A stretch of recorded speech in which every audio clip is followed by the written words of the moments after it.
नमस्कार दोस्तों, आज हमारा टॉपिक है भारतीय संविधान में अनुसूचियाँ और उनसे संबंधित अनुच्छेद।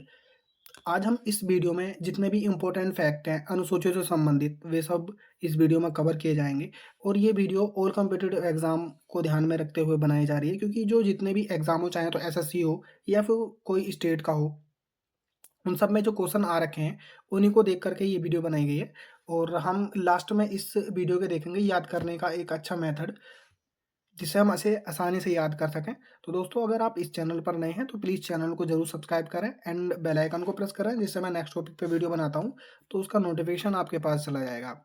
और अपने दोस्तों के साथ शेयर ज़रूर करें और आप जिस भी टॉपिक पे वीडियो चाहते हैं प्लीज़ कमेंट में बता सकते हैं और इस वीडियो के बारे में बता सकते हैं कि वीडियो कैसी लगी। तो चलिए अब हम वीडियो को स्टार्ट करते हैं। तो चलिए अब हम देखते हैं अनुसूचियों के बारे में।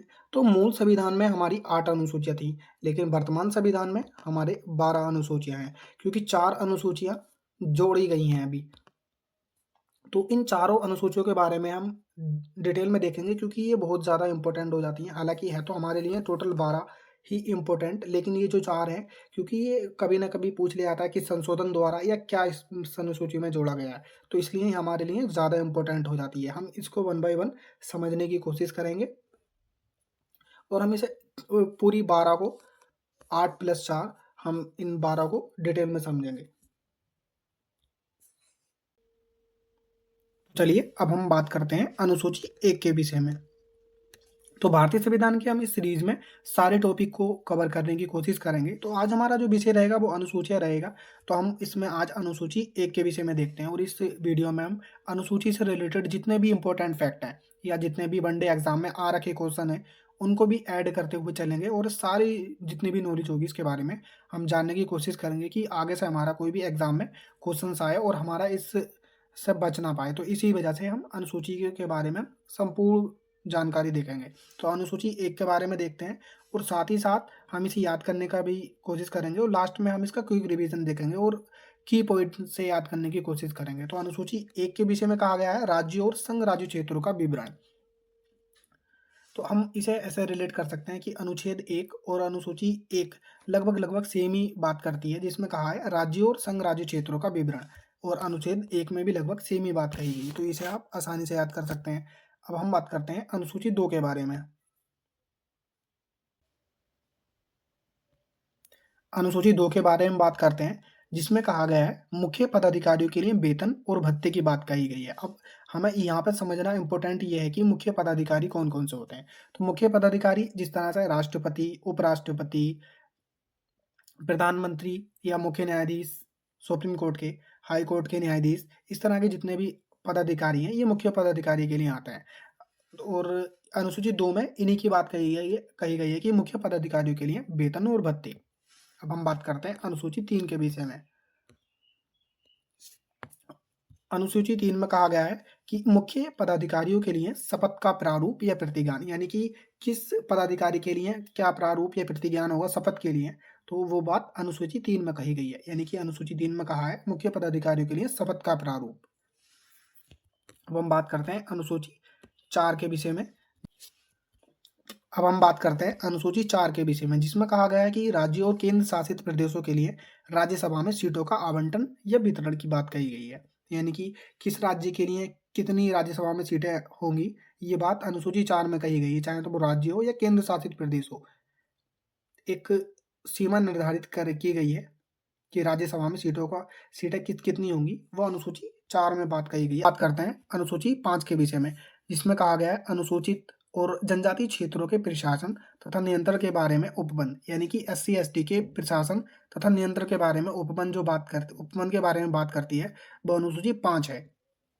अब हम इसे याद करने का तरीका देखेंगे कि हम अनुसूची 5 को हम एस की तरह लिखते हैं। ये केवल याद कराने का मेथड है। एस की तरह लिखते हैं तो आप इसे एस से रिलेट कर सकते हो, SC और ST।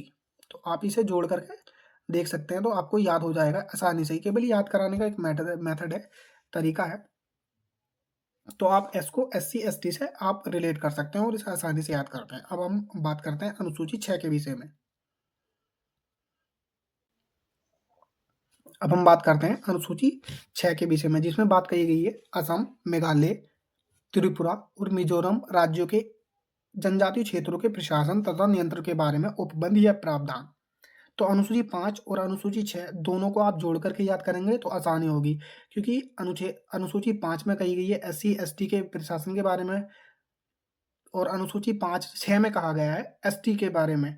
तो इसमें एसटी के बारे में कहा गया है, आपको ये राज्य याद करने ज़्यादा इम्पोर्टेंट है, क्योंकि कहीं-कहीं एग्ज़ाम में इन्हें केवल राज्यों से ही पूछ लिया जाता है, या ये बहुत इम्पोर्टेंट अनुसूची है, क्योंकि आप समझ ही सकते हैं कि इसमें बात कही गई है असम, मेघालय, त्रिपुरा, मिज़ोरम। तो आप इसे याद कर सकते हैं।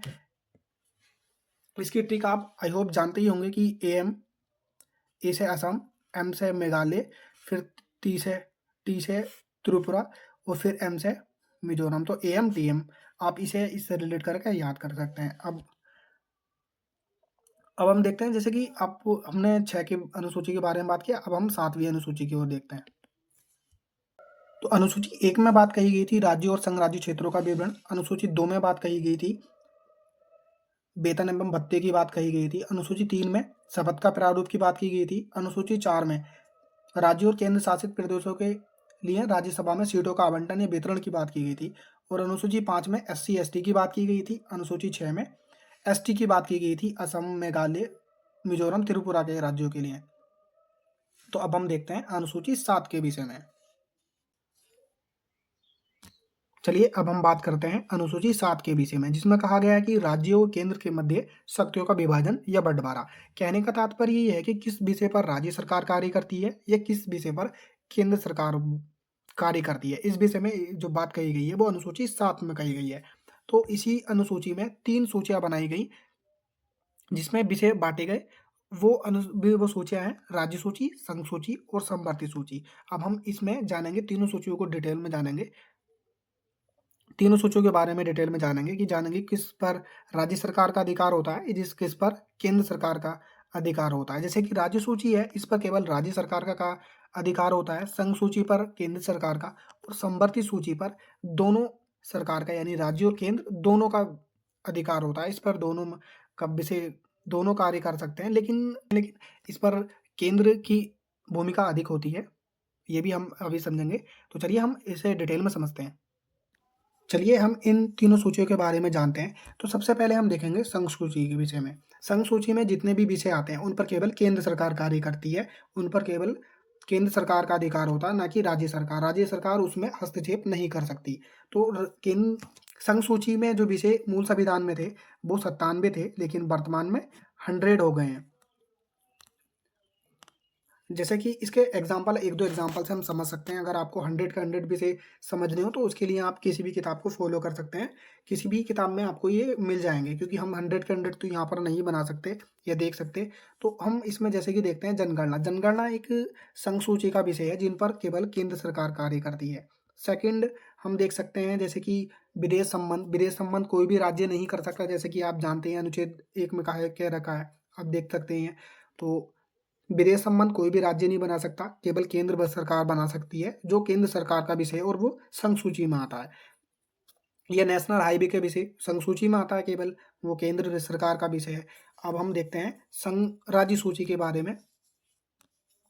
राज्य सूची में जो विषय आते हैं हम उसके बारे में देखते हैं। जो मूल संविधान में थे वो 66 यानी कि 66 विषय जो थे राज्य सरकार राज्य सूची में आते थे, लेकिन वर्तमान में 61 ही बचे हैं। अब 61 बचे, कहने का तात्पर्य ये है कि जो राज्य सूची के विषय हैं वो कुछ संघ सूची में चले जाते हैं, या फिर कुछ ऐसे विषय होते हैं जो समवर्ती सूची में आ जाते हैं।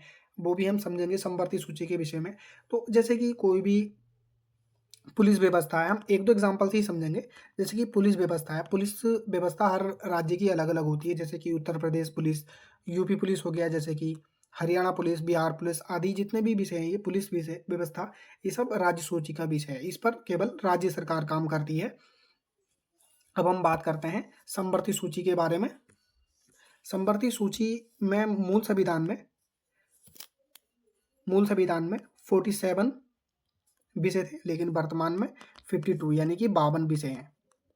यानी कि ऐसे विषय जिन पर दोनों सरकार काम करें, राज्य और केंद्र मिलकर कार्य करें, वे विषय समवर्ती सूची में आते हैं। जैसे कि शिक्षा ऐसा विषय है जिन पर केंद्र सरकार और राज्य सरकार दोनों कार्य करती है। फॉर एग्जाम्पल जैसे कि देख सकते हैं सीबीएसई केंद्र सरकार का है। और जैसे कि हर राज्य का अपना अलग बोर्ड होता है, जैसे कि उत्तर प्रदेश बोर्ड, शिक्षा बोर्ड या फिर हरियाणा बोर्ड, इस तरह के आप देख सकते हैं। ये जो विषय है शिक्षा, ये समवर्ती सूची का विषय है। अभी हमने इन तीनों सूचियों के बारे में जाना। अब हम देखेंगे अनुसूची 8 के देखते हैं अनुसूची 8 के विषय में, जिसमें कहा गया है संविधान द्वारा मान्यता प्राप्त भाषाएं। तो मूल संविधान में हमारे 14 भाषाएं थी, लेकिन वर्तमान में 22 भाषाएं। तो हम 14 से 22 भाषा होने के सफर को हम इससे देखते हैं इसमें। और ये हमारे लिए बहुत ज़्यादा इम्पोर्टेंट हो जाता है, क्योंकि अनेक बार एग्जाम में पूछा गया है, सभी संशोधन से रिलेटेड कुछ ना कुछ क्वेश्चन पूछे जाते हैं, तो आपके लिए बहुत ज़्यादा इम्पोर्टेंट है। तो सबसे पहले जो भाषा जोड़ी गई वो सिंधी जोड़ी गई, वो 21वें संविधान संशोधन द्वारा, यानी कि 21वां संविधान संशोधन 1967 में हुआ, और उस संशोधन द्वारा सिंधी भाषा को जोड़ा गया। सेकंड जो संशोधन हुआ, यानी 71वें संविधान संशोधन द्वारा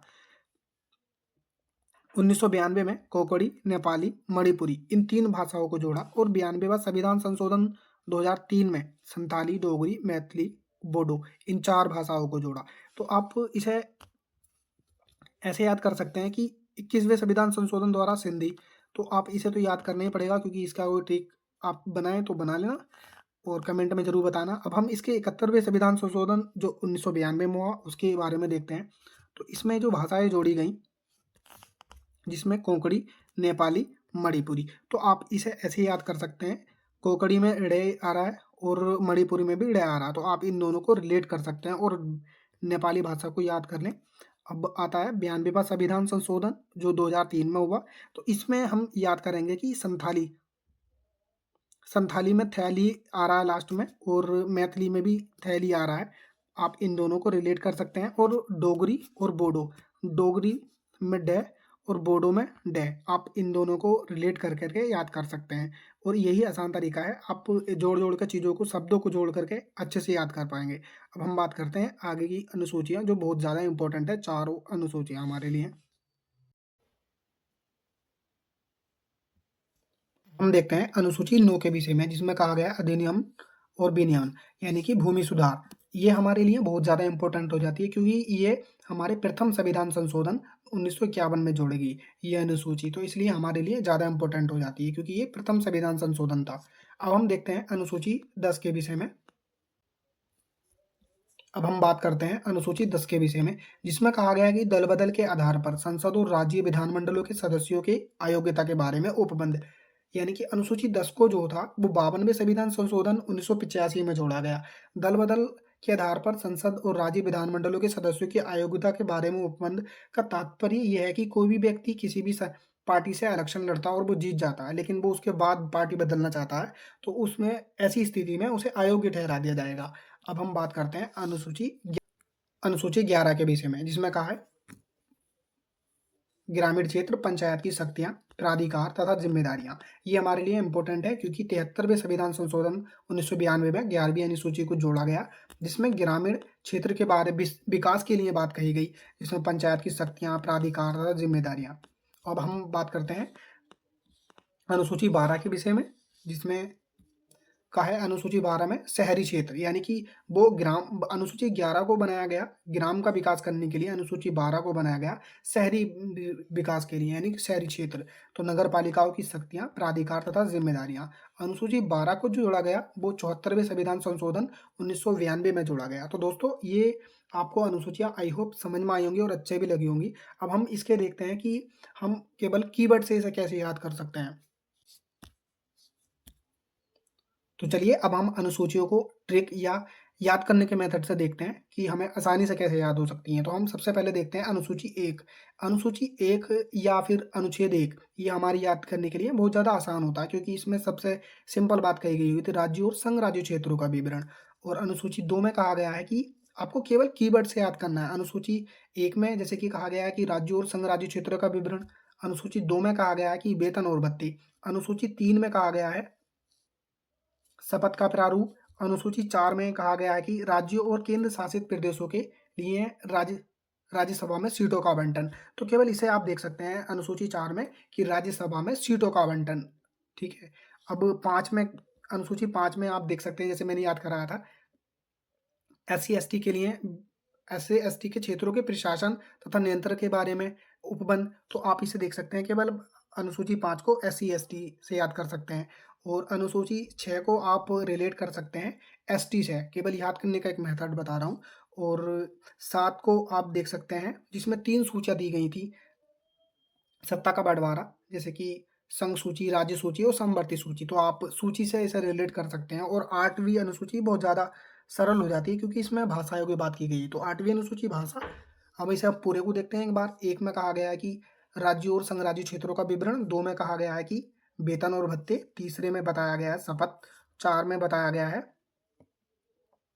राज्यसभा में सीटों का आवंटन, 5 में एससी एसटी और 6 में एसटी से आप रिलेट कर सकते हैं और 7 में 3 सूचियाँ दे रखी हैं और 8 8 में भाषाओं की बात कही गई है। अब हम बढ़ते हैं 9 को।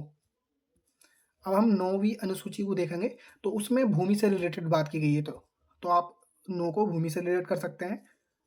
10 को दल-बदल, आप 10 से आप देखिए रिलेट कर ही सकते हैं, 10 से दल-बदल।